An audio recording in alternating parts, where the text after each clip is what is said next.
Alright guys, here is my progress. I'm ready to put the blue, teal, whatever we're calling it, on, and the person that I'm making it for is my director at work. That's a new director. Well, actually, not for the director's son. And he just actually asked us for our addresses so he can send Christmas cards. So I said yes, but only if you give me yours. And he's local, so I'm going to be delivering it. Yep, so I'll show you when it's done. Alright guys, I just finished the crown. Can't remember if I showed you the rest of the hat, so I got down to the blue on the rest of the hat, and now I need to stitch the crown on. And then I need to add another row of white and add all that hair. Looking forward to it. So I just thought I'd show you guys my progress. I did finish the crown and I have it mostly sewn on.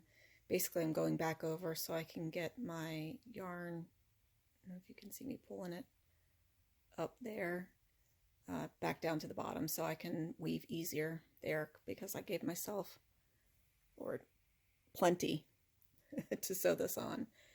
Show you more in a bit. Figured that I'd bring you guys along with me on my little baking journey today.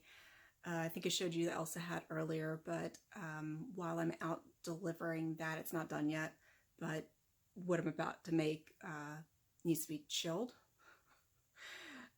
So I'm making my grandmother's sugar cookie recipe, but I'm not baking it. I'm taking it over to my friend cousin's house so her kids can still have the tradition. We did do it last year, but I was with them last year. So I'm going to flip the camera around. I should stop saying that. I'm going to stop the film. Where am I? Stop recording, turn the camera around, and then start recording again. So I'm actually making a double batch. I have the KitchenAid Professional mixer. I think it holds up to 6 quarts. Yeah, 6 quarts, 575 watts. And the difference between this and most of the KitchenAid mixers are the head doesn't move on mine. It has this to lift the bowl up and down, but the head stays still. The other ones, the head tilts back and your bowl stays still. So I already made one batch. I'm about to put that in a Tupperware container. I'm going to make a second batch, but I'm only giving away half the second batch because I'm the one going through all this. I should get some cookies out of it too. I will put the recipe on the screen in case you want it, because I have to read it each time because I don't actually enjoy making sugar cookies. I prefer drop cookies, so this is something, because I love these people, that I'm actually doing it. But I'll take you along. So it's sugar, flour, baking soda, is it baking soda? Baking powder, vanilla, and butter. And 2 eggs. That's it. But you'll see that. Can you see my arm going in the background? Okay, I'll show you more later.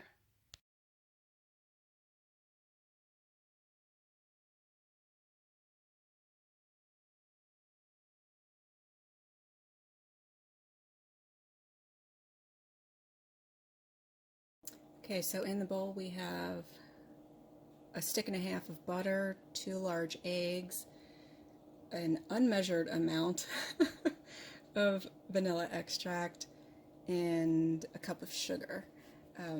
You'll have already seen the recipe, so you'll know how much to put in. Oh, about to turn it on without putting that up.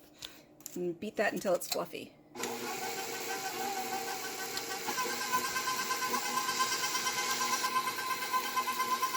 The mixer really does all the work for you, so that's fantastic. I'm going to let that go while I dish out 2 3/4 cups of flour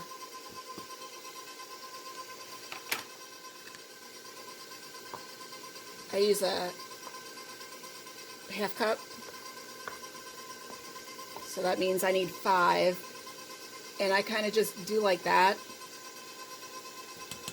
so I don't have to do that last quarter cup, because it's already going to be there. 4.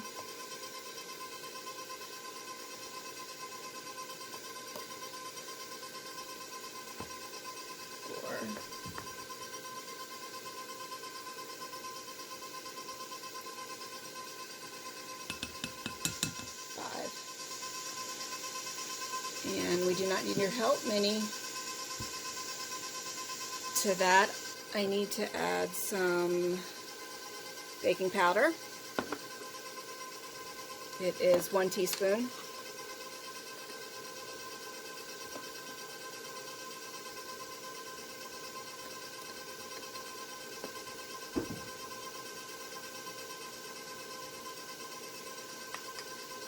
Oh, and then half teaspoon salt, I think. Which I'm not going to measure that either. Gonna shake some salt in there. And people say that baking is supposed to be a science. Not in my kitchen.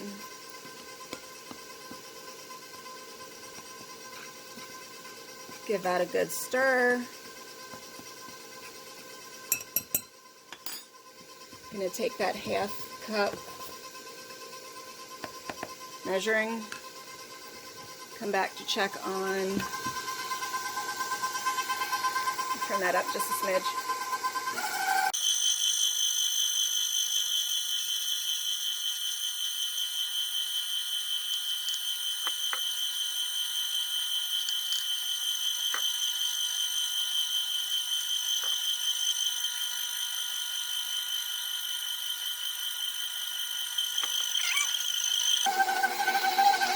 And right about here, turn it off, scrape down the sides. And guys, I'm going to be sneezing for the rest of the day because all this powder is up in the air.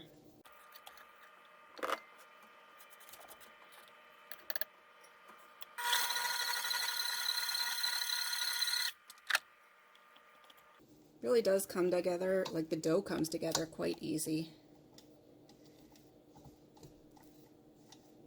It feels like a drop cookie dough at this point, which is what I prefer to make. I don't know if I've already said that or not.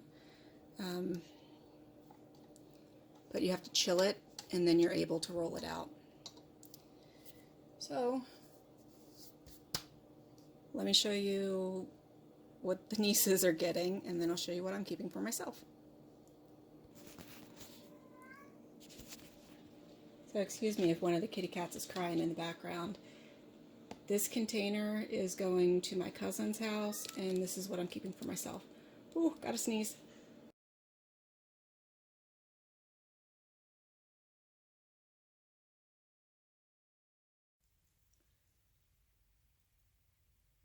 Don't know why I thought this hat would be a good idea.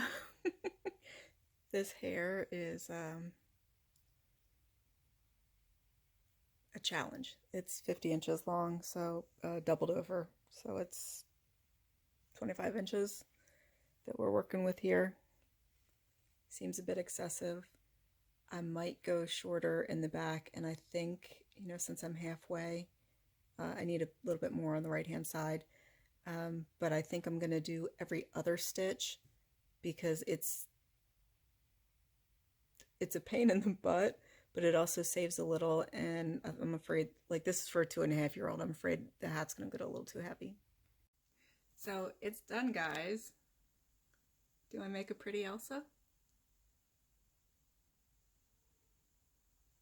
Had a heck of a time with this hair. I had to put it on my banister right there to be able to do the twisty and the braid. I should probably tuck these in, but that's how my braids look. Alright, there it is. It's done. I'm probably going to make some banana bread when I get back from dropping everything off, and it's about 6:30, so not too bad. But in case I don't, let's do a peace out, homies. Anyway. Hey guys, I just got home from dropping off the Elsa hat and dropping off, I don't think I told you, I cut out, no I didn't, I'm making her do it. I traced mask sides, so there's a left side and a right side, onto some fabric and put my fabric markers into a bag and my favorite pair of scissors, my snips. I have 4 pair of them, so it's not a big deal, but took them over to my sister cousin friend's house, and her girls are going to design masks for their teachers, and then my friend's going to cut them out and I'm going to sew them together and drop them off. Probably, see, I'm going back Wednesday to pick everything up, so I will sew them together and bring them back next weekend in order for her to give them to the teachers. But while I was there, and I think she's got the cooties, so we exchange stuff on her front porch. Like, she leaves something out for me, I get it, and I drop off whatever I'm taking for her, so we never come in contact with each other. But I have 3 bags. I know one bag is full of milk. Not sure, I mean, there's vegetables in the other, but I'm not quite sure what kind. So hold on and I'll show you. All right, guys, this is all what was in the 3 bags that she gave me. So there's 19 milks, 8 craisins, 4 of these pastry things, 2 of the sunflower kernels. This is, I guess they're nut-free, so this is a sun butter and grape jelly. There were 4 of the red peppers, but niece number 3 picked one up and ate it like an apple. I have 4 more green peppers, another squash, and some goldfish. I'm always in my own light. I cut up the red peppers and green peppers, and I added the onions that I already had cut up for the squash. I'm going to do that in the zucchini tomorrow because I need to do it in there. And then I have kielbasa, so I'm going to have sausage, peppers, and onions for dinner for quite a while. I think I might also add some mashed potatoes tomorrow. I have all of my kielbasa cut up, and I decided to try the hack that I use with chicken, and apparently you can cut kielbasa with kitchen shears, so that's what I did. That's why it doesn't look as smooth as some of them. I mean, they were all cut with the shears, but some look nicer than the other, but they're all going to cook just the same. Alright guys, my kielbasa is done. You can see a crispy part there. And so are my peppers. So I'm going to throw them together in these containers. I think it's going to take both of them. And then I'm going to cut up these onions, because I used the onions that I already cut up for the squash, in the peppers and onions. So I'm going to go ahead and cut these up, and I'm actually going to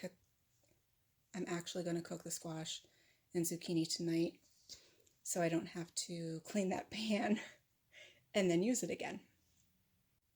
I was right, it filled up both containers. So the zucchini takes up most of the pot, so I'm going to hold off on cooking the squash. That was just cut up today.